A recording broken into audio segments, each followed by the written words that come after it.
Good morning प्यारे बच्चों अपना अध्याय 16 में अपनी प्रश्नावली 16.2 की अपने पास 10 क्वेश्चन हो चुके थे। आज बात करते हैं अपने 11वें क्वेश्चन के बारे में। ठीक है, तो 11वां क्वेश्चन अपने पास क्या है? 11वां क्वेश्चन है अपने पास कि एक बेलनाकार बर्तन में 30,800 घन सेंटीमीटर 30,800 घन सेंटीमीटर पानी भरा जा सकता है। अब प्यारे बच्चों आप ध्यान से देखो, उस जो बेलनाकार बर्तन है उसमें कितना पानी भरा हुआ है? 30,800 घन सेंटीमीटर। अब इसका मतलब क्या निकला?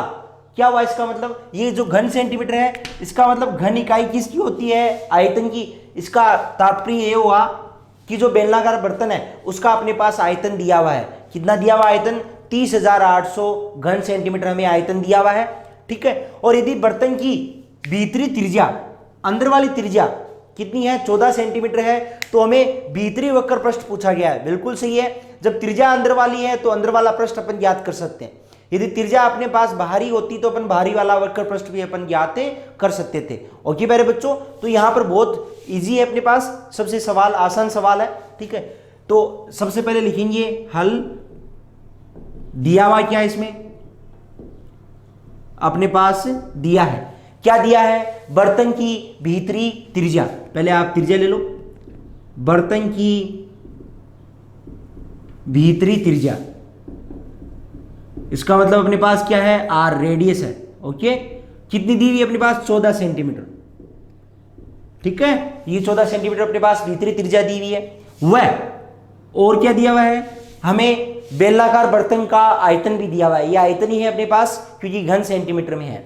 तो वह बर्तन का आयतन, बर्तन का अपने पास क्या दिया हुआ है? आयतन। ठीक है, आयतन कितना है? 30,800 घन सेंटीमीटर। 30,800 घन सेंटीमीटर। ओके मेरे बच्चों, यहां तक। नेक्स्ट, अब जब हमें बेलन का जो बर्तन का आयतन दिया हुआ है सॉरी मेरे बच्चों, जब बर्तन का आयतन दिया हुआ है कितना? 30,800। कितना दिया हुआ? 30,800। तो अपन जो बर्तन किस प्रकार का है? बेलनाकार। और बेलन के आयतन का फॉर्मूला अपन जानते हैं। बेलन के आयतन का फॉर्मूला क्या होता है अपने पास? Pi r square h. Pi r square h. वहां से पाई का मान हमें पता है, आर का मान दिया हुआ है और एच का मान हमें प्राप्त हो जाएगा। जैसे ही एच का मान आ जाएगा अपन भीतरी वक्र पृष्ठ का क्षेत्रफल अपन ज्ञात कर सकते हैं। बहुत ईजी है। तो सबसे पहले आप लिखेंगे, इसलिए जो बर्तन का आयतन है उसके नीचे इसके आयतन का फॉर्मूला लिख दो। तो आयतन का फॉर्मूला क्या होता है अपने पास? पाई आर स्क्वायर एच बराबर 30,800। ओके, कोई समस्या नहीं ना? बहुत ईजी है। अब वैल्यू पुट करो यहां पर। पाई का मान 22/7 गुणा आर स्क्वायर। आर कितना अपने पास? 14, तो 14 गुणा 14। ठीक है, 14 गुणा 14। एच अपने पास नहीं है तो एच का ऐसे रहने दो, ऐसे कैसा? 30,800। 30,800। ओके, आगे अपन करते हैं, हमें मान किसका चाहिए? एच का। ठीक है, तो पहले तो ये 7 कटता है तो काट दीजिए 2 बार। अब जो एच के गुणा में है उनका जैसे ही अपन पक्षांतर करेंगे कहां चले जाएंगे? भाग में। और जो भाग में होंगे वो कहां चले जाएंगे? अपने पास गुणा में। लेकिन भाग में तो कुछ नहीं है, एक ही है ना, 7 एकम 7 एक बार। तो ये जो सारे जो गुणा में है एच के, वो पक्षांतर करते हैं किसमें हो जाएंगे? भाग में। तो अपने पास यहां से एच बराबर आ जाएगा 30,800 बट्टा 22 गुणा 14 गुणा 2। 14 गुणा 2। ओके, अब 22 से करता है, ये करता है 38,800। कैसे? 22 एकम 22, 22 एकम 22 8, 88, 22 चौक 88, 22 चौक 88 और 2 जीरो ऐसे ही ऐसे 1400। 14 से ही कटता है 100 बार, और 100 2 से कटता है कितनी बार? 50 बार। कितनी बार कटता है? 50 बार। तो अपने पास इसका एच बराबर कितनी आ गई? 50। और 50 भी क्या इकाइयां किसमें है? सेंटीमीटर में। तो आप लिख देंगे इसलिए एच बराबर कितने? 50 सेंटीमीटर। ओके, और ये 50 सेंटीमीटर किसकी है? इस बेलन की जो अपने पास ऊंचाई है वो अपने पास 50 सेंटीमीटर। अब एच 50 आ गई, हमें ज्ञात क्या करना है? वक्र पृष्ठ, भीतरी वक्र पृष्ठ। तो बहुत ईजी है, इसलिए आप लिखेंगे, इसलिए बेलन का भीतरी वक्र पृष्ठ क्षेत्रफल। ठीक है, हमें वक्र पृष्ठ का क्षेत्रफल ही पूछा गया है, भीतरी। ठीक है, तो क्षेत्रफल का फॉर्मूला क्या हो जाएगा अपने पास? 2 pi R H. 2 pi R H ही होता है अपने पास भीतरी वक्र पृष्ठ का चाहे वक्र पृष्ठ भीतरी हो चाहे बाहरी हो, वक्र पृष्ठ का फॉर्मूला 2 पाई RH। ठीक है, बाहरी है तो बाहर वाली त्रिज्या काम में आ जाएगी, भीतरी वाली है तो भीतर वाली त्रिज्या काम में आ जाएगी। ठीक है, सबसे सिंपल है ये। अब आप नेक्स्ट करेंगे यहाँ पे कैसे, वैल्यू पुट कर दो यहाँ पे, तो वैल्यू पुट करोगे तो अपने पास वक्र पृष्ठ का क्षेत्रफल, वक्र पृष्ठ का क्षेत्रफल बराबर 2 गुणा पाई का मान 22/7 गुणा अपने पास R कितनी है, अपने पास R यहां पर 14 सेंटीमीटर है, और गुणा H कितनी आई 50, कितनी आ गई H अपने पास है 50। ठीक है, तो अपने पास बहुत इजी है, सबसे सवाल क्वेश्चन था ये। ठीक, आगे ही करेंगे अपन, यहां से कटता है कुछ, कटता है 7 से अपने पास 14 2 बार कट गया। ठीक है, गुणा करो 22 दूनी 44, 44 दूनी 88, 88 को किससे गुणा कर दो 50 से। ओके, ठीक, और अब जीरो ऐसा कैसा 5 को गुणा कर दो, 8 5 40, 4 8 5 40, 40 और 4 44। ठीक है, और ये क्या याद किया आपने, क्षेत्रफल इकाई किसमें है सेंटीमीटर में, तो वर्ग सेंटीमीटर या सेंटीमीटर का स्क्वायर। ठीक है, बस यही आंसर है 4400 वर्ग सेंटीमीटर। आप लिख देंगे अतः बेलन का भीतरी वक्र पृष्ठ 4400 वर्ग सेंटीमीटर होगा, ओके, यही क्या उसका उत्तर है, कितना आएगा 4400। ओके प्यारे बच्चों, बहुत ही आसान सवाल था।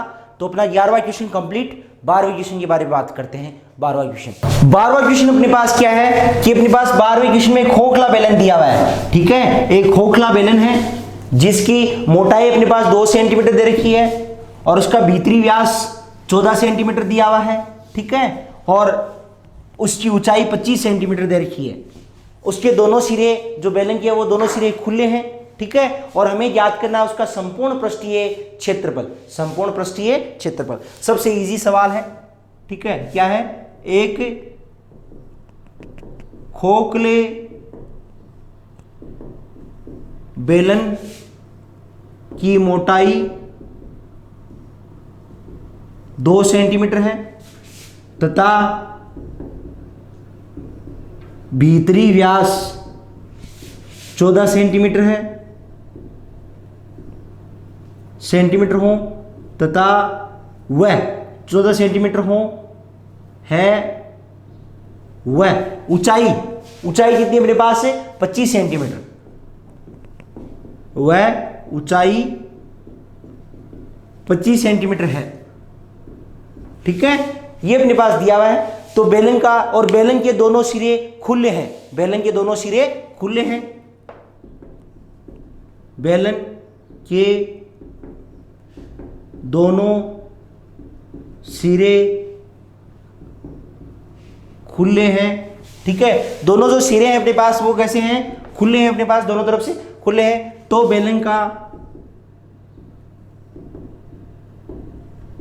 बेलन का संपूर्ण पृष्ठीय क्षेत्रफल ज्ञात कीजिए। ओके, सबसे इजी सवाल है। ठीक है, इजी सवाल कैसा है कि अपने पास क्या देखा है, खोखले बेलन की मोटाई 2 सेंटीमीटर, वो कितनी सेंटीमीटर मोटा है 2 सेंटीमीटर उसकी मोटाई दी हुई है अपने पास। ठीक है, साथ ही साथ में उसका भीतरी व्यास, जब भीतरी व्यास दिया हुआ है इसका मतलब उसकी भीतरी त्रिज्या है, और जब भीतरी त्रिज्या है और मोटाई दी हुई है तो उसकी बाहरी त्रिज्या भी अपने पास प्राप्त हो जाएगी नहीं हो जाएगी। ठीक है, तो इसका मतलब हमें भीतरी त्रिज्या भी दी हुई है, बाहरी त्रिज्या भी दी हुई है। ठीक है, और हमें उसकी ऊंचाई h का मान 25 सेंटीमीटर दिया हुआ है। ठीक, और दोनों सिरे खुले हैं। ठीक है, दोनों सिरे खुले हैं। तो अपने पास बेलन का संपूर्ण पृष्ठीय क्षेत्रफल, सबसे इजी सवाल है। ठीक है, देखिए कैसे, अपने पास ये बेलन है। ठीक, और ये भी कैसा है, खोखला है, तो इसका मतलब ऐसे, इसको ऐसे बनाओ, ये अपने पास बेलन है। ठीक है, इस बेलन में, और लंबवर्ती बेलन है, ध्यान रखना, तो ये अपने पास बेलन है। ठीक, इस बेलन में ये जो है वो अंदर से तो खोखला है। ठीक है, तो यही तो रहेंगी ना इसके पृष्ठ, तो देखो ये वाले, चलो इसको छोड़ो, ये भी यही तो है अपने पास। ओके, ये अपने पास ऐसा बेलन है, अपने पास खोखला बेलन है, ठीक है। और इस खोखले बेलन में अपने को क्या करना है, इसका संपूर्ण पृष्ठीय क्षेत्रफल ज्ञात करना है। तो इसमें पृष्ठ कितने, एक तो अंदर वाला वक्र पृष्ठ, एक बाहर वाला वक्र पृष्ठ, ठीक है। अंदर वाला वक्र पृष्ठ और बाहर वाला वक्र पृष्ठ, थोड़ा सा इसको बना लो, अंदर वाला वक्र पृष्ठ और बाहर वाला वक्र पृष्ठ। तो अंदर और बाहर वाले में क्या फर्क होगा, आप देखो, अंदर वाले और बाहर वाले में क्या फर्क होगा, अंदर वाले में अंदर वाली त्रिज्या कहां में आएगी और बाहर वाले में बाहर वाली त्रिज्या कहां में आएगी, वक्र पृष्ठ में, ठीक है। तो अपने पास सबसे इजी है, क्या है, देखो इसकी मोटाई देखिए अपने पास, ये मोटाई कितनी है 2 सेंटीमीटर। ये जो अंदर वाला व्यास है, अंदर वाला व्यास मतलब यहां से यहां तक ये पूरा व्यास कितना देर का अपने पास 14 सेंटीमीटर, ठीक है।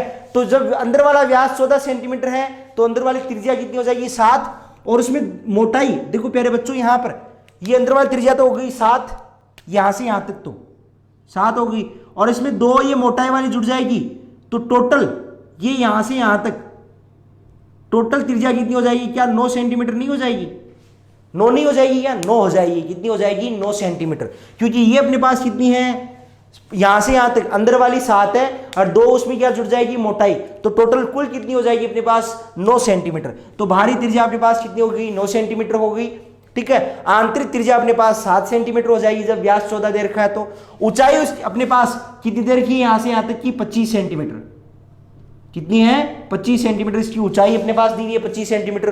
तो सबसे इजी सवाल है, ठीक है। अब हमें संपूर्ण पृष्ठीय क्षेत्रफल, तो अंदर वाला वक्र पृष्ठ बाहर वाला, और यहां पर ये क्या है 2 सकेंद्रीय वृत्तों से परिबद्ध क्षेत्र का क्षेत्रफल।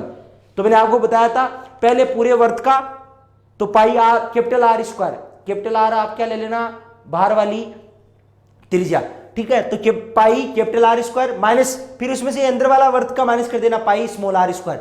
तो आपको ये फॉर्मूला मेरा समझाया हुआ है पहले का, ठीक। तो अपन यहां सबसे देखेंगे हल, सबसे इजी सवाल है, हल दिया है, क्या दिया हुआ अपने पास दिया हुआ है खोखले बेलन की मोटाई, खोखले बेलन की मोटाई। तो आप लिखेंगे दिया है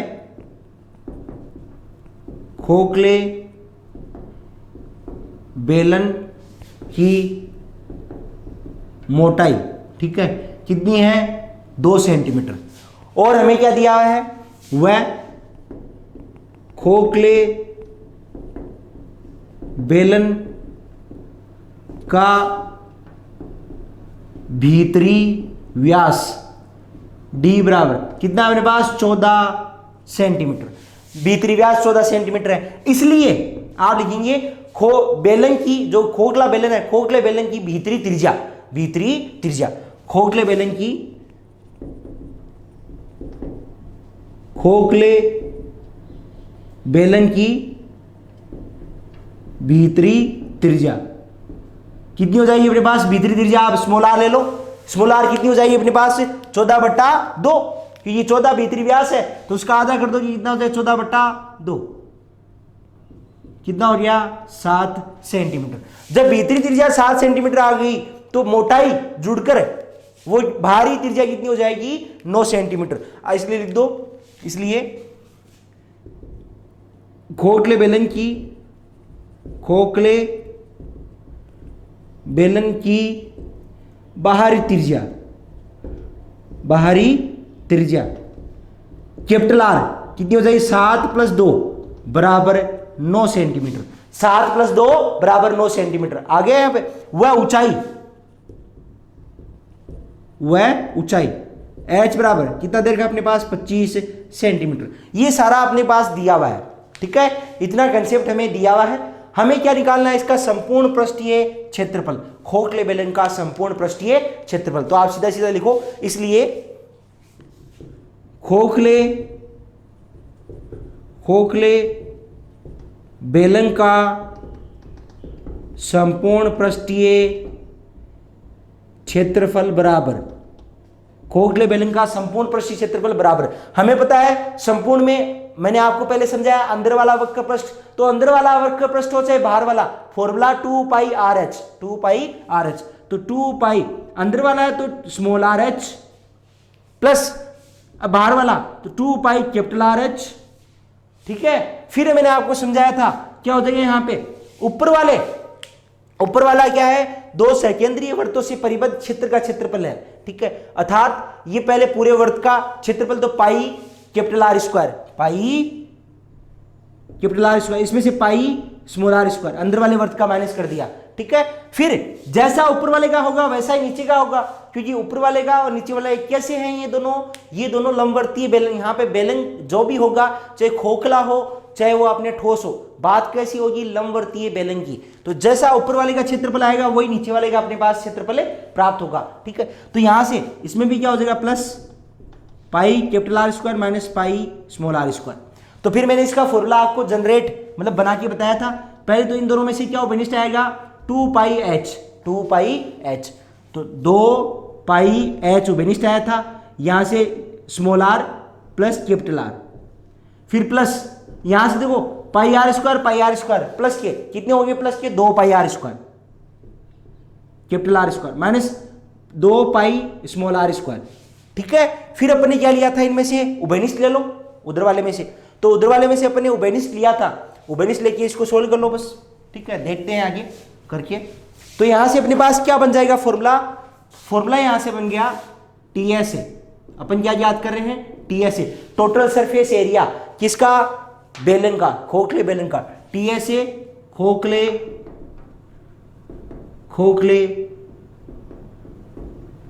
बेलन, ठीक है, बराबर खोखले बेलन का टीएस ए बराबर फॉर्मूला बन जाएगा 2 पाई एस। तो यहां से ऐसा कैसा, ब्रैकेट में आर प्लस स्मॉल आर है, इनमें से दोनों में से ओबेनिस्ट क्या आ जाएगा, 2 पाई, 2 और पाई, 2 पाई, यहां से बच गया capital r square minus small r square.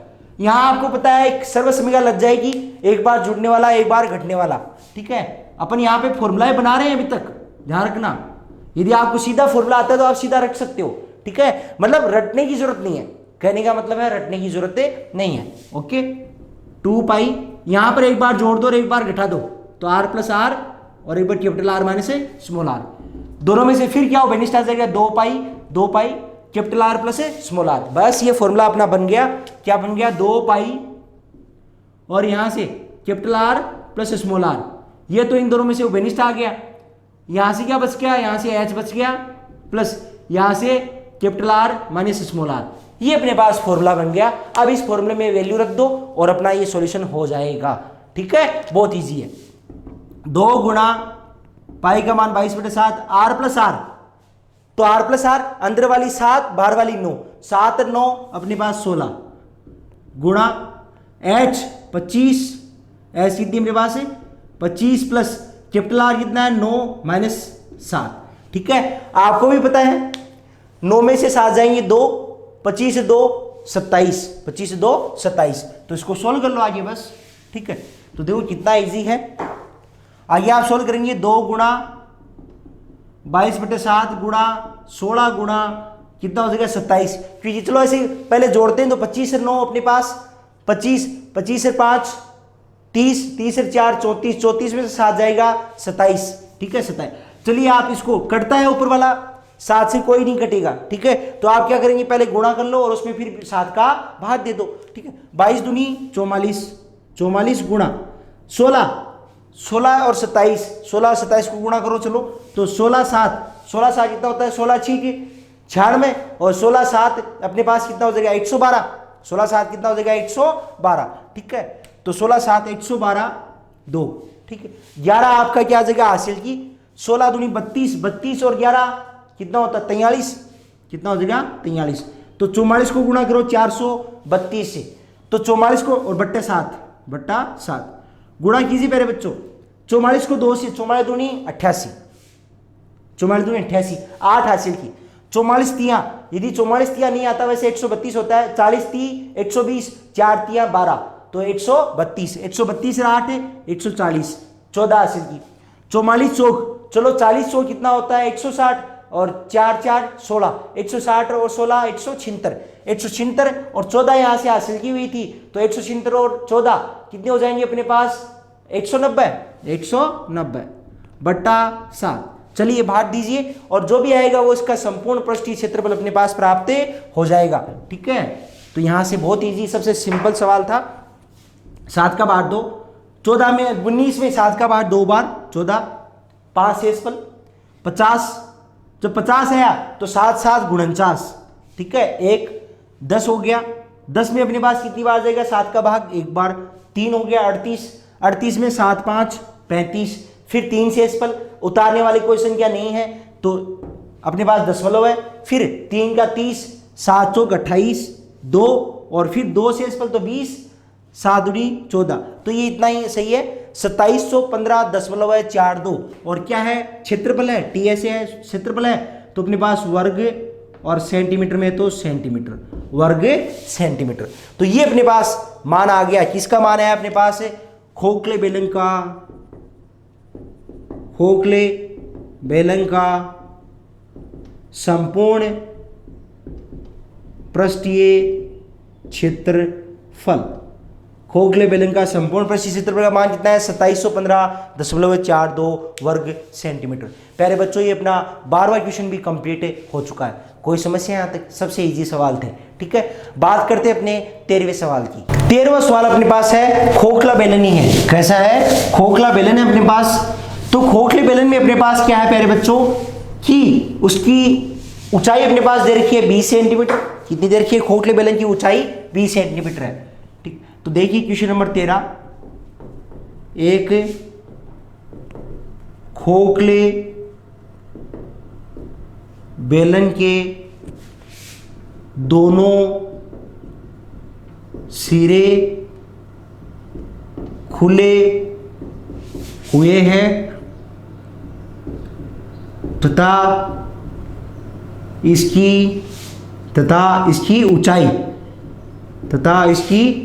ऊंचाई 20 सेंटीमीटर है। कितनी है ऊंचाई, 20 सेंटीमीटर है। ओके, ऊंचाई अपने पास 20 सेंटीमीटर है। और फिर अपने पास बेलन का अंत है वह बाह्य व्यास, बेलन का अंत है वह बाह्य व्यास क्रमशः 26 सेंटीमीटर व 30 सेंटीमीटर है। तो 26 व 30 सेंटीमीटर है, तो हमें बेलन का आयतन ज्ञात कीजिए।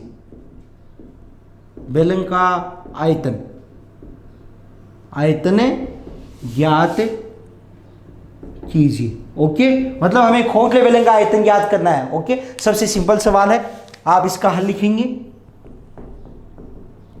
ठीक, सबसे पहले दिया हुआ अपने पास बेलन की ऊंचाई अपने पास कितनी है 20 सेंटीमीटर। कितने सेंटीमीटर, 20 है। कितनी है ये 20, एच का मान 20 है। ठीक है, तो यहां से आप लिखेंगे कि दिया है खोखले बेलन की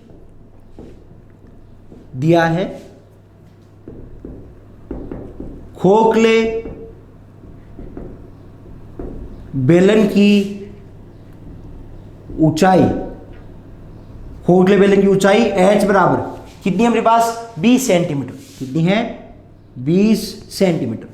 वह और क्या दिया हुआ है, खोखले बेलन का अंत है, मतलब आंतरिक व्यास और बाह्य व्यास। जब आंतरिक व्यास दे रखा है तो अपने पास आंतरिक त्रिज्या आ जाएगी, बाह्य व्यास दे रखा है तो बाहरी त्रिज्या में प्राप्त हो जाएगी। तो खोखले बेलन का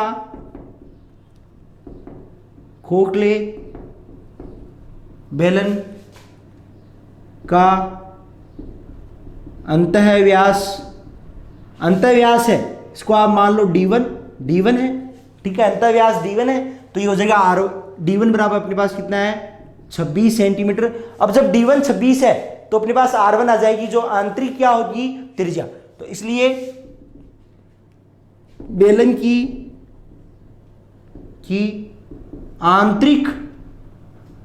की आंतरिक त्रिज्या बराबर ये हो जाएगी R1, क्योंकि यहां पे दो त्रिज्या आएंगी। ठीक है, एक को आंतरिक एक को बाह्य, तो बाह्य वाले को R2 ले लेना। ठीक है, तो यहां आंतरिक त्रिज्या R1 बराबर कितनी हो जाएगी 26/2, कितना हो जाएगा अपने पास 13 सेंटीमीटर। कितना हो जाएगा 13 सेंटीमीटर। वह और क्या दिया अपने पास, खोखले बेलन का बाह्य व्यास, ये ले लो आप D2, क्या ले लो D2, ठीक है। डायमीटर नंबर 2 कितना है अपने पास 30 सेंटीमीटर, कितना 30 सेंटीमीटर है। जब बाह्य व्यास 30 है तो बाह्य त्रिज्या, तो इसलिए खोखले बेलन की बाह्य त्रिज्या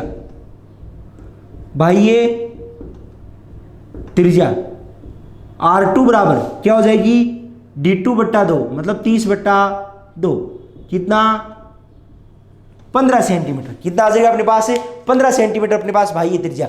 बस हमें सीधा सीधा क्या याद करना है, इसका आयतन। तो मैंने आपको फॉर्मूला समझाया था कि जब खोखले बेलन का आयतन याद करना हो तो पहले पूरा बेलन का, मतलब पूरे संपूर्ण बेलन का आयतन ये निकाल लो और उसमें से अंदर वाले आयतन का माइनस कर दो। तो संपूर्ण वाले में बाहर वाली त्रिज्या काम में आ जाएगी, अंदर वाले बेलन में अंदर वाली त्रिज्या काम में आ जाएगी। सीधा सीधा सिंपल सवाल है, ठीक है। तो आप लिख देगा, इसलिए खोखले बेलन का आयतन, खोखले बेलन का आयतन बराबर क्या हो जाएगा, मैंने बताया पहले बाहर वाला, तो पाई R2 स्क्वायर H माइनस, क्योंकि पाई R2H होता है तो इसमें बाहर ये में R2 काम में आएगी, minus pi R1 square H, ये अंदर वाले की आ गई। इसमें से दोनों में से क्या उभयनिष्ठ आ रहा है पाई H, और यहाँ पे हो गया R2 स्क्वायर माइनस R1 का स्क्वायर। बस अब वैल्यू पुट कर दो, यहाँ पे मान रखो, तो पाई का मान यहाँ पे 22/7, ऊंचाई अपने पास 20 सेंटीमीटर, R2 का स्क्वायर, R2 कितनी है 15, तो 15 का स्क्वायर कितना हो जाएगा अपने पास 225, कितना हो जाएगा 225, 15 का स्क्वायर माइनस ये क्या हो जाएगा 13 का स्क्वायर। ओके, तो चलिए, मतलब आप यहां पे सर्वसमीका भी लगा सकते हो, एक बार जोड़ लो और एक बार घटा दो, सीधा सीधा, तो यहां पर सीधा सीधा सिंपल हो जाएगा अपने पास। इसलिए अब इसको आगे भी कर सकते हैं, इसलिए आयतन बराबर क्या हो जाएगा अपने पास 22/7 गुणा 20। एक बार इसको ब्रैकेट में जोड़ लो भाई, अपने पास यहाँ पे a square minus b square वाली सर्वसमीका लग जाएगी, एक बार जुड़ जाएगा और एक बार घट जाएगा, तो 15 + 13 और एक बार घट जाएगा 15 - 13। ओके, 15 + 13 और 15 - 13। ओके, यहां पर हो गया। तो यहां से इसका निकला क्या मान, यहां से मान निकला इसका कि 22/7 गुणा 20 गुणा 15 + 13 कितना हो गया 28 गुणा 2, 7 चौक 28, 4 बार कितना आ गया यहां से आयतन। 22 को 20 से 22 दूनी 44, 440 गुणा 4 दूनी 8, तो 0, 832, 3 हासिल की, 832 और 3 35, तो 3520, और सारे किसमें है सेंटीमीटर में, और आयतन याद किया आपने इसलिए घने सेंटीमीटर।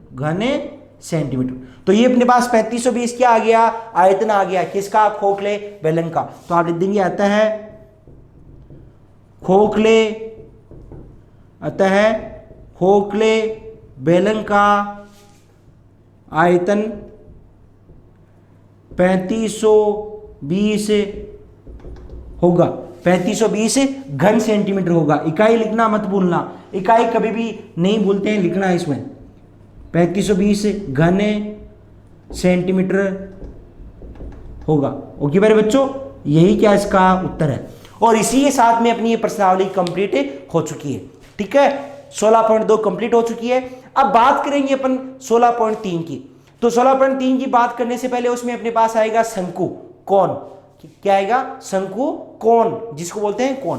ठीक, देखते हैं शंकु क्या होता है। शंकु प्यारे बच्चों अपने पास क्या होता है कि शंकु एक ऐसी आकृति होती है जिसमें अपने पास दो पृष्ठ होते हैं, ठीक है। एक वर्ताकार पृष्ठ और एक वक्र पृष्ठ, कर्व्ड फेस वक्र पृष्ठ, ठीक है। तो प्यारे बच्चों उसमें जो वक्र पृष्ठ है, ठीक है, और एक वर्ताकार पृष्ठ है। बनता कैसे है अपने पास, जो आप इसका उदाहरण है अपने पास, सबसे सिंपल उदाहरण है जैसे आपके आइसक्रीम वाला कोन जानते हो, या जो बर्थडे में टोपी लाते हैं वो टोपी, ठीक है, या आपने जो बीकर कीप जाना है, कीप कभी देखा है, तेल डाला है ना आपने गांव में जो तेल डालते हैं केरोसिन वाली बोतल में डालने के लिए, वो कीप भी इसका उदाहरण है, अपने पास कोन का उदाहरण होता है। लेकिन वो कीप अपने पास वहां पे, यहां पे अपने जो उदाहरण लेंगे सारे ये सारे, ठीक है, वो अपने पास लंबवर्तीय शंकु के होंगे। जैसे आपने बेलन कैसा लिया था, लंबवर्तीय, वैसे शंकु भी कैसा होगा, लंबवर्तीय शंकु ही होगा, ध्यान रखना इसका, ठीक है। लंबवर्तीय शंकु कैसे, तो मैं आपको समझाता हूं ऐसे, ठीक है। देखिए सबसे पहले अपन बात करते हैं शंकु, ठीक है। होता क्या है, मैंने आपको समझा दिया, वक्र पृष्ठ और अपने पास वर्ताकार पृष्ठ दो होते हैं। इसमें भी अपने पास क्या, संपूर्ण पृष्ठीय क्षेत्रफल ज्ञात करना होगा, ठीक है, वक्र पृष्ठ का क्षेत्रफल ज्ञात करना होगा और आयतन ज्ञात करना होगा। तीन ही फॉर्मूले हैं, सबसे इजी है ये, ठीक है। तो देखिए कोण इस प्रकार, जैसे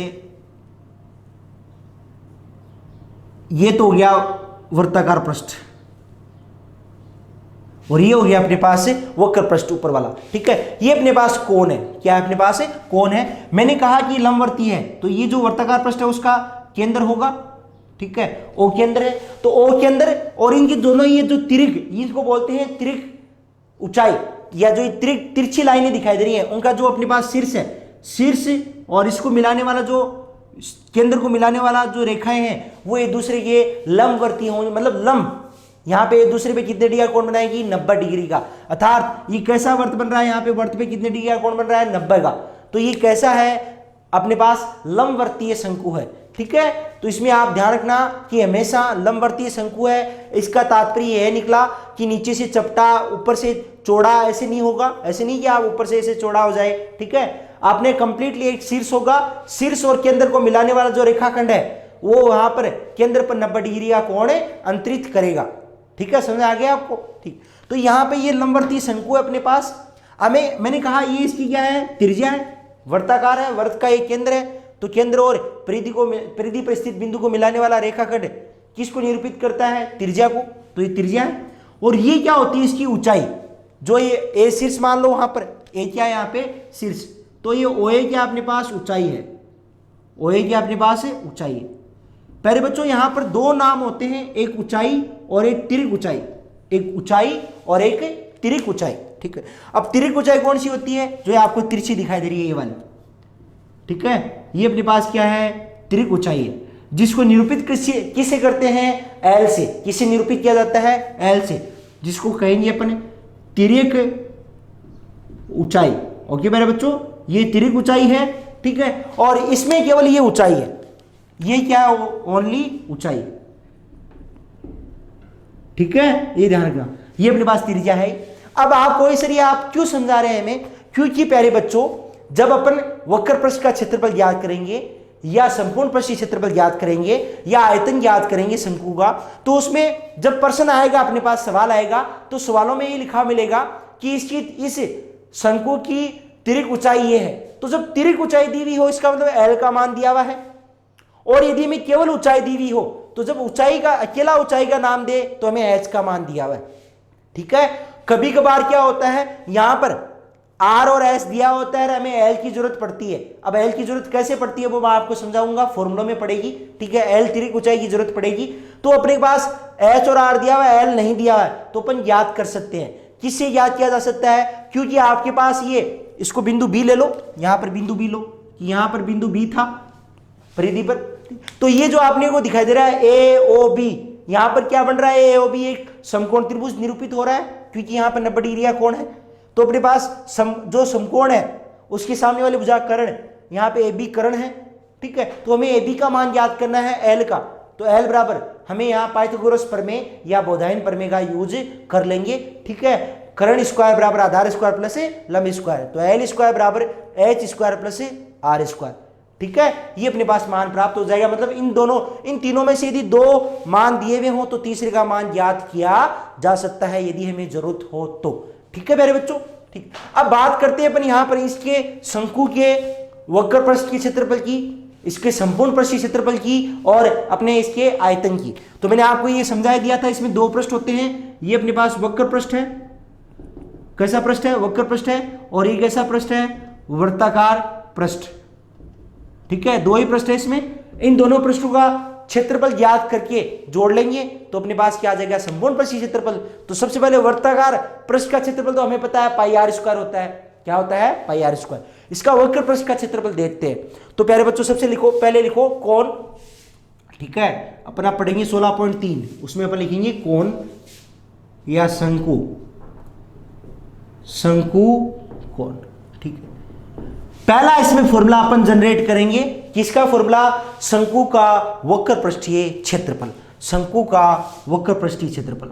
तो देखो कितना इजी है, शंकु का वक्र पृष्ठीय क्षेत्रफल, ठीक है, बराबर।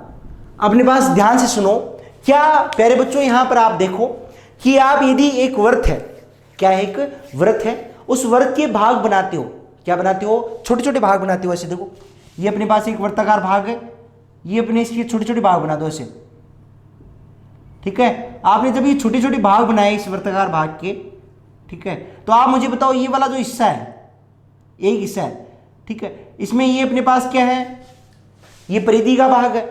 तो आप यहां से देखिए, यदि इसको थोड़ा सा आप ओपन कर दें, इस जो शंकु वाले भाग का नीचे वाला कैसा है, वर्ताकार भाग है, इसको थोड़ा सा आप ओपन कर दें तो ये किस में बदल जाएगा, पूरी, ये पूरा कंप्लीट है। इसको ऐसे मान लो त्रिभुज नुमा बना दो, ऐसे ऐसे, ये त्रिभुज नुमा बन गया क्या। जैसे इसको खोलोगे नीचे से ओपन करते ही क्या बन जाएगा, त्रिभुज नुमा।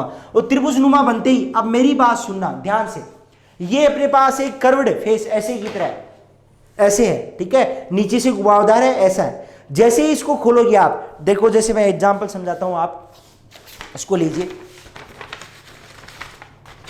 आप इसको